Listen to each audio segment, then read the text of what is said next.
এই যে দর্শক আপনাদের কাছে একটা ভিডিও নিয়ে আসছি, একদম হাত জোর করে বলছি ভিডিওটা পর্যাপ্ত শেয়ার চাই। ভিডিওটা আমাদের নেত্রী তারেক রহমান স্যারের কাছে ভিডিওটা যে যায়, ঠিক আছে। আমি কিন্তু তারেক রহমান স্যারের একটা কর্মী, ঠিক আছে, যাদের 17 বছর তোমার মামলা হামলা খাইয়ে এদিক ওদিক পলাই থাকে, ঠিক আছে। এখন আমাদের দল ক্ষমতা আসছে, তারপর আওয়ামী লীগের লোকজনে আমার গেটে সব শেষ করে দিয়েছে। আমার মুরগি টুরগি, আমার গাছ টাছ কাটতে, আমার লক্ষ লক্ষ টাকার চালান সব শেষ করে দিয়েছে।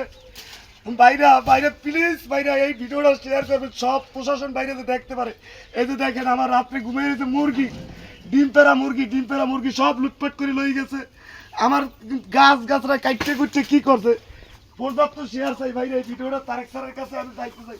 এই যে দেখেন আমার নারকেল গাছ, আমার সোনার হরিণ আমার কাটতে লাগছে, যেমনি কলা সহকারে এতে কি অপরাধ করছে কর বাইরে। আপনাকে হাতেও ধরি পায়ে ধরে এই ভিডিওটা শেয়ার করবেন। এই ভিডিওটা যে প্রশাসনের আইনের লোকের কাছে যায়, যে দেখতে পারে যারা এই ক্ষতি করছে, এর প্রতিদান যে এর বিচার যে বাংলার মাটিতে হয়।